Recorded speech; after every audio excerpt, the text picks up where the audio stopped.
चलिए अब देख लेते हैं खबरें रफ्तार से। प्रदेश में कोरोना के बढ़ते केस को देखते हुए कोरोना की नई गाइडलाइंस जारी कर दी गई हैं। नई गाइडलाइंस में राज्य में कर्फ्यू को 3 मई तक के लिए बढ़ा दिया है। राज्य में कर्फ्यू को आगे बढ़ाते हुए सरकार ने इसे जन अनुशासन पखवाड़ा नाम दिया। ये आज से 3 मई तक सुबह 5 बजे तक लागू रहेगा। जन अनुशासन पखवाड़ा में सभी कार्यस्थल, व्यावसायिक प्रतिष्ठान और बाजार बंद रहेंगे। सामान्य गतिविधियां जिनके कारण कोरोना संक्रमण अधिक बढ़ रहा है बंद रहेंगी। मुख्यमंत्री अशोक गहलोत ने कोविड को लेकर ओपन समीक्षा बैठक की। अधिकारियों, राजनीतिक दलों, धर्मगुरुओं, सामाजिक संगठनों के साथ वीडियो कॉन्फ्रेंसिंग से जुड़कर मंथन किया। परिवहन मंत्री प्रताप सिंह खाचरियावास ने ऑक्सीजन सप्लाई को लेकर केंद्र पर निशाना साधा। खाचरियावास ने केंद्र पर राज्यों के साथ ऑक्सीजन सप्लाई में भेदभाव कर रही है कहा। चिकित्सा मंत्री डॉक्टर रघु शर्मा ने कहा, हमारे पास इंफ्रास्ट्रक्चर की कमी नहीं है। रेमडेसिविर इंजेक्शन के लिए 3 कंपनियों से कॉन्ट्रैक्ट किया गया है। दूसरे राज्यों से आ रही तस्वीरें डरा रही हैं। प्रदेश में कोरोना के बढ़ते मामलों को देखते हुए विधानसभा अध्यक्ष डॉक्टर सीपी जोशी ने अपील की है कि आमजन सरकार की कोरोना गाइडलाइंस की पालना करें और इस महामारी का सभी मिलजुल कर मुकाबला करें। कोरोना के बढ़ते मामलों को लेकर की जा रही सख्ती पर चिकित्सा राज्य मंत्री डॉक्टर सुभाष गर्ग ने बयान दिया। सुभाष गर्ग ने कहा, लोगों को महामारी से बचाना है, साथ ही हम चाहते हैं आजीविका और रोजगार को भी नुकसान ना हो। पीसीसी चीफ और शिक्षा मंत्री गोविंद सिंह डोटासरा मुख्यमंत्री अशोक गहलोत के मंत्रिमंडल की बैठक में सीकर से ऑनलाइन जुड़े। सीकर की जिला कलेक्ट्रेट में स्थित राजीव गांधी सेवा केंद्र से उन्होंने मुख्यमंत्री और अन्य मंत्रियों के साथ चर्चा की। बीजेपी के प्रदेश अध्यक्ष सतीश पूनिया ने कोरोना के भयावह होते हालात के बीच निजी अस्पतालों से भावुक अपील की। पूनिया ने कहा, मरीजों में भारी बढ़ोतरी हो रही है, सरकारी संसाधन कम पड़ रहे हैं, ऐसे में निजी अस्पताल भी मानवता को बचाने में अपनी जिम्मेदारी निभाएं। कोरोना मरीजों की वजह से बड़ी मांग और देश भर में ऑक्सीजन की कमी दूर करने के लिए रेलवे ऑक्सीजन एक्सप्रेस चलाएगी। रेल मंत्री पीयूष गोयल ने सोशल मीडिया पर इस बात की जानकारी दी। पूर्व प्रधानमंत्री मनमोहन सिंह की पीएम मोदी को पत्र लिखकर वैक्सीनेशन में तेजी लाने की अपील। मनमोहन सिंह ने कहा, कोरोना से जंग में वैक्सीन बहुत अहम है। पश्चिम बंगाल चुनाव के बीच मुख्यमंत्री ममता बनर्जी ने पीएम मोदी को पत्र लिखा। ममता ने केंद्र से 5 करोड़ से ज्यादा वैक्सीन की डोज की मांग की। दिल्ली में कोरोना से बिगड़ते हालातों के बीच मुख्यमंत्री केजरीवाल ने पीएम मोदी को पत्र लिखा है। केजरीवाल ने केंद्र सरकार से दिल्ली में ऑक्सीजन की सप्लाई तुरंत देने की अपील की। दिल्ली सरकार ने रविवार को 4 एयरलाइंस के खिलाफ केस दर्ज करने के आदेश दिए हैं। आरोप है कि इन्होंने महाराष्ट्र से आने वाले यात्रियों की कोरोना की नेगेटिव आरटी-पीसीआर रिपोर्ट चेक नहीं की। कांग्रेस विधायक अमीन कागजी कोरोना पॉजिटिव पाए गए हैं। उन्हें अस्पताल में भर्ती कराया गया है। सीएम गहलोत ने अमीन कागजी से बात की। बता दें, कागजी 16 अप्रैल को मुख्यमंत्री निवास पर भी मौजूद थे। देश भर में रविवार को रिकॉर्ड 2,75,000 नए पॉजिटिव केस सामने आए हैं। इस साल पहली बार 1,620 मरीजों की मौत हुई।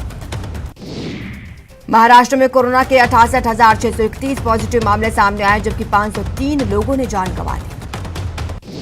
तो वहीं दिल्ली में कोरोना के 25,462 नए मामले सामने आए हैं। साथ ही कोरोना से 161 लोगों की मौत हो गई।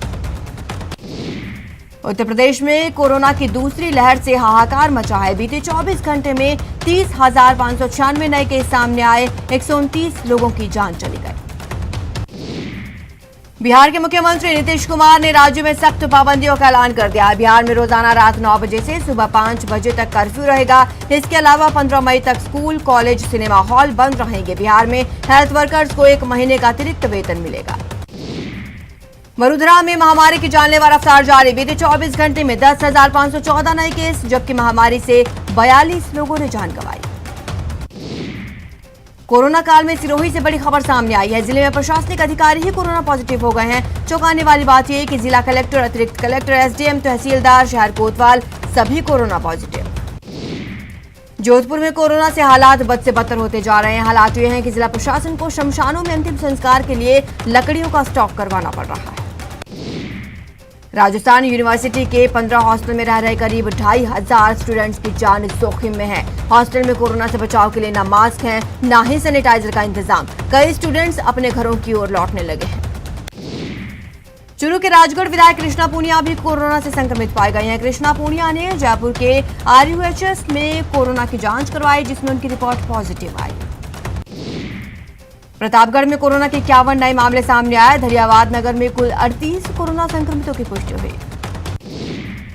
तो पोखरण में कोरोना से एक महिला की मौत हो गई। मृतका का जोधपुर के एमजीएम अस्पताल में 3 दिन से उपचार चल रहा था। चित्तौड़गढ़ में कोरोना संक्रमण की रफ्तार को रोकने की हर मुमकिन कोशिश की जा रही है, लेकिन मध्य प्रदेश की सीमा से सटे निमाहेड़ा उपखंड के चेकपोस्ट पर कोरोना नेगेटिव रिपोर्ट के बिना दूसरे राज्यों से लोगों की एंट्री लगातार जारी है। अलवर के हरियाणा बॉर्डर पर अब कुंभ मेले से लौटने वाले श्रद्धालुओं की स्क्रीनिंग शुरू कर दी गई है। बॉर्डर पर चेक पोस्ट पर श्रद्धालुओं के आरटीपीसीआर जांच के बारे में जानकारी नोट कर संबंधित जिले में भिजवाई जा रही है। अलवर में कोरोना के 546 नए केस सामने आए हैं। जिले में कुल केस 3000 के पार पहुंचे। करौली में कोरोना के 130 नए केस सामने आए हैं। जिले में ये तीसरा मौका है जब कोरोना संक्रमित रोगियों का आंकड़ा 100 और इससे पार पहुंचा। जैसलमेर में कोरोना के 85 नए मरीज मिले, जिसके बाद जिले में कुल केस 324 हो गए।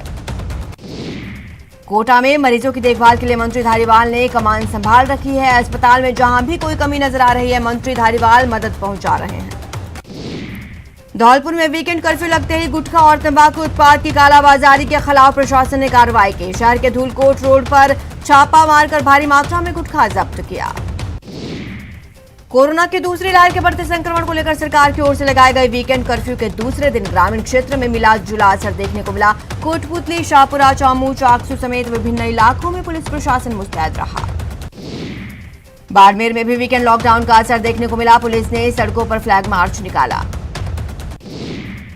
प्रतापगढ़ में कोरोना कर्फ्यू का उल्लंघन करने वालों पर पुलिस ने कार्रवाई की। अनावश्यक बाजारों में घूम रहे 61 वाहनों को पुलिस ने जब्त किया। कोटा में पुलिस ने वीकेंड कर्फ्यू का उल्लंघन करने वाले 763 व्यक्तियों के खिलाफ कार्रवाई की। 1,08,300 का जुर्माना वसूला। करौली में कोरोना गाइडलाइन की पालना को लेकर पुलिस की ओर से रविवार को शहर में विभिन्न स्थानों पर कार्रवाई की गई। इस दौरान बिना मास्क लगाए मिले और सोशल डिस्टेंसिंग की अवहेलना करने वालों पर जुर्माना लगाया। कोविड-19 के बढ़ते संक्रमण को लेकर वीकेंड कर्फ्यू लगने से प्रतापगढ़ जिले के अरनूद कस्बे के बाजार पूरी तरह बंद रहे, जिसके चलते बाजार में पूरी तरह सन्नाटा रहा। अलवर में मजदूरों को लॉकडाउन का डर सताने लगा। मजदूर वर्ग अपने बच्चों सहित अपना सामान बांधकर घरों की ओर रवाना होना शुरू हो गए हैं। कोविड-19 के लगातार बढ़ रहे आंकड़ों के मद्देनजर अरनूद एसडीएम प्रकाश चंद्र रैगर के नेतृत्व में स्वास्थ्य विभाग की टीम ने पॉजिटिव मरीजों के घर पर जाकर स्वास्थ्य की जानकारी ली, साथ ही सुरक्षित और क्वारंटीन रहने के निर्देश दिए। भीलवाड़ा के शाहपुरा नगर पालिका में कोरोना के बढ़ते प्रभाव को देखते हुए एक महिला पार्षद ने नवाचार किया। वार्ड 15 में स्थानीय पार्षद ने खुद घर अपने हाथों से घर को सैनिटाइज किया। कोटा में बढ़ते कोरोना संक्रमण को देखते हुए 2 चिकित्सालयों को इलाज के लिए अधिग्रहित किया गया। अब इन चिकित्सालयों में भी इलाज की बेहतर सुविधाएं मिल सकेंगी।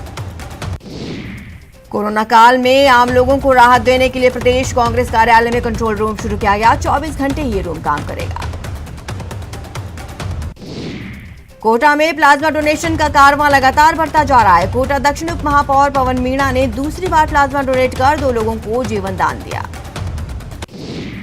झुंझुनू के चिड़ावा में पॉजिटिव आए लोगों के घर घर जाकर उनके संपर्क में आए लोगों के सैंपल लिए जा रहे हैं। इससे न केवल समय पर सैंपलिंग हो रही है, बल्कि अस्पताल में भीड़ भी रोकी जा रही है।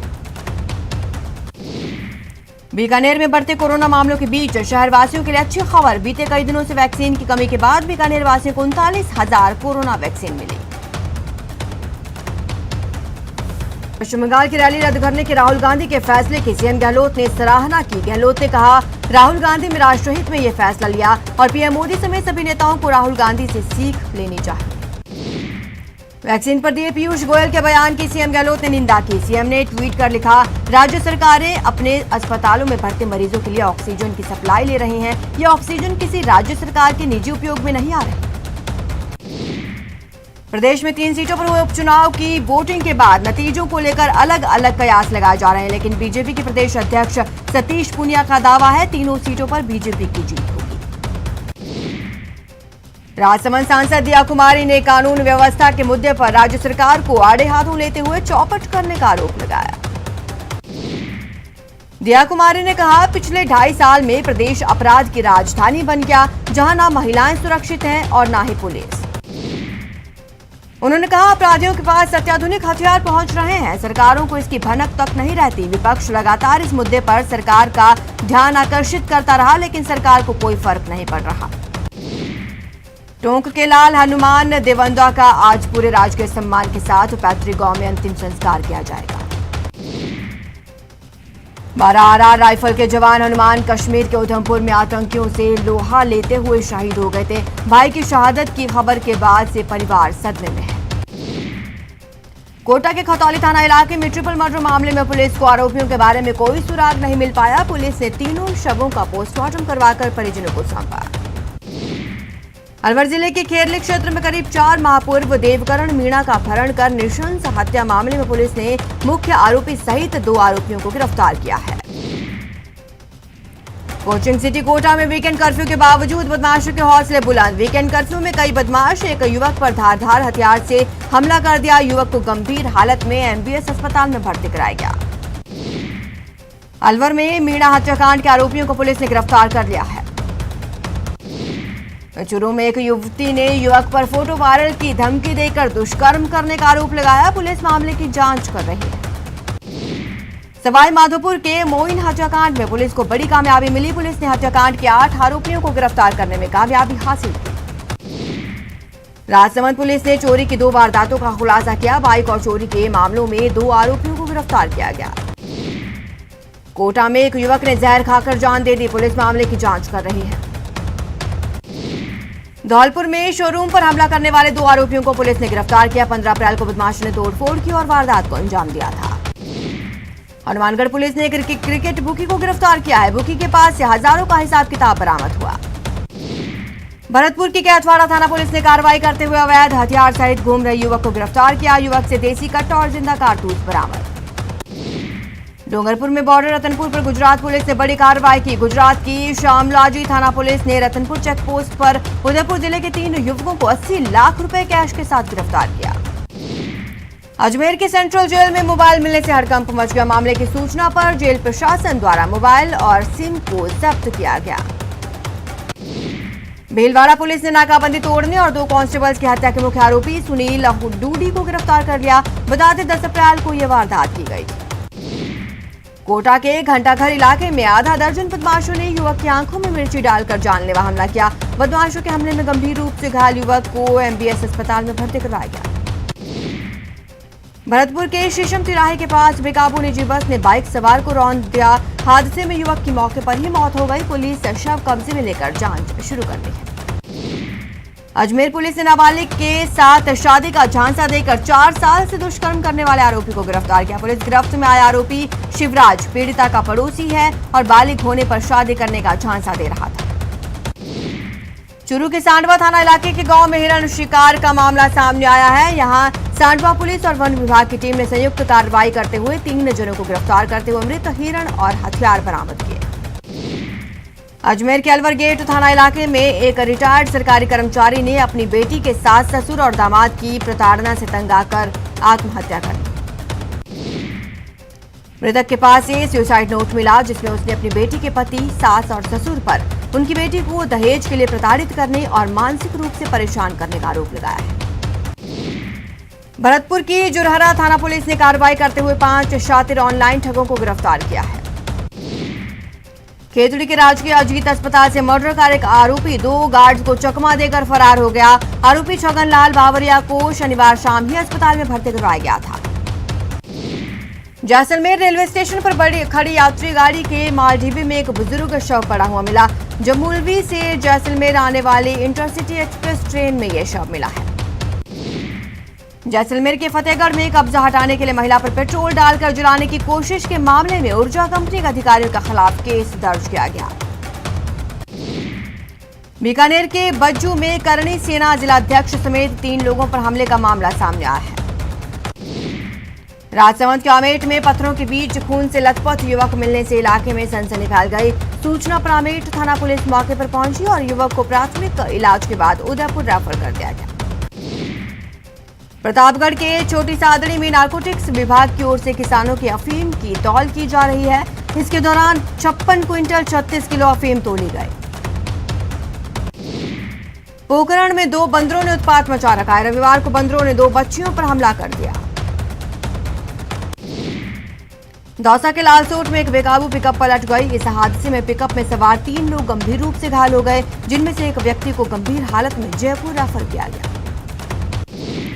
भीलवाड़ा में आग का तांडव देखने को मिला। डालडा फैक्ट्री में भीषण आग लगने से लाखों के नुकसान का अनुमान। करौली में बड़ा पांचना पुल में एक युवक की डूबने से मौत हो गई। सूचना पर पुलिस सिविल डिफेंस की टीम मौके पर पहुंची और शव को पानी से निकलवाकर अस्पताल पहुंचाया। राजसमंद के दिलवाड़ा में अज्ञात वाहन की टक्कर से एक पैंथर की मौत हो गई, जिसका वन विभाग ने अंतिम संस्कार किया। जयपुर नगर निगम में पैसे की बर्बादी कैसे होती है, इसकी बानगी देखने को मिली। गार्डन में लगाई गई लाखों रुपए की मशीनों की अनदेखी हो रही है। बांसवाड़ा में कोरोना को लेकर बिगड़ते हालात को देखते हुए कलेक्टर ने फिर से चिकित्सा विभाग की मीटिंग ली। इस मीटिंग में एमजी अस्पताल के तमाम बड़े डॉक्टर्स, पीएमओ, सीएमएचओ और इन व्यवस्थाओं से जुड़े हुए अन्य अधिकारी रहे। कोटा में कोरोना के बढ़ते आंकड़ों के साथ हालात खराब होते जा रहे हैं। ऑक्सीजन की कमी हो रही है, जिसके चलते जिला कलेक्टर ने ऑक्सीजन प्लांट्स का निरीक्षण किया। पोखरण के राजकीय अस्पताल में कोरोना रोकथाम को लेकर प्रशासन पूरी जान लगा रहा है। वहीं दूसरी तरफ जलदाय विभाग व्यवस्थाओं में पानी फेरने में कोई कमी नहीं छोड़ता दिख रहा। 5 से 6 दिनों से राजकीय अस्पताल में पानी सप्लाई बंद। बीकानेर में भीषण गर्मी में संभाग के सबसे बड़े पीबीएम अस्पताल में मरीज और उनके परिजनों के लिए पीने के पानी का इंतजाम नहीं है। कोटा में एक युवक ने प्लाज्मा डोनेट कर मिसाल कायम की। कोटा में कोविड टीकाकरण अभियान के तहत रविवार को जिले में 89 साइट्स पर सेशन आयोजित हुए। इनमें 2486 लाभार्थियों को वैक्सीन की पहली जबकि 1213 को दूसरी डोज दी गई। करौली में कोरोना गाइडलाइंस की पालना को लेकर समाजसेवी और युवा पार्षदों ने शहर के प्रमुख बाजारों और वार्ड में जागरूकता का संदेश दिया। आईपीएल 2021 सीजन के पहले डबल हेडर के पहले मुकाबले में बेंगलुरु ने कोलकाता को 38 रन से हराया। आरसीबी ने टॉस जीतकर पहले बल्लेबाजी करते हुए 20 ओवर में 4 विकेट पर 204 रन बनाए। जवाब में केकेआर टीम 20 ओवर में 8 विकेट पर 166 रन ही बना सकी। आईपीएल 2021 सीजन के 11वें मैच में दिल्ली ने पंजाब को 6 विकेट से शिकस्त दी। टॉस हारकर पहले बल्लेबाजी करते हुए पंजाब किंग्स ने 196 रन का टारगेट दिया था। इसके जवाब में दिल्ली टीम ने 4 विकेट गंवाकर 198 रन बनाते हुए मैच अपने नाम किया। आईपीएल के 14वें एडिशन के बीच सनराइजर्स हैदराबाद के लिए बुरी खबर सामने आई है। टीम के बॉलिंग कोच मुथैया मुरलीधरन की अचानक तबीयत बिगड़ गई, जिसके बाद उन्हें चेन्नई के अपोलो हॉस्पिटल में एडमिट कराया गया।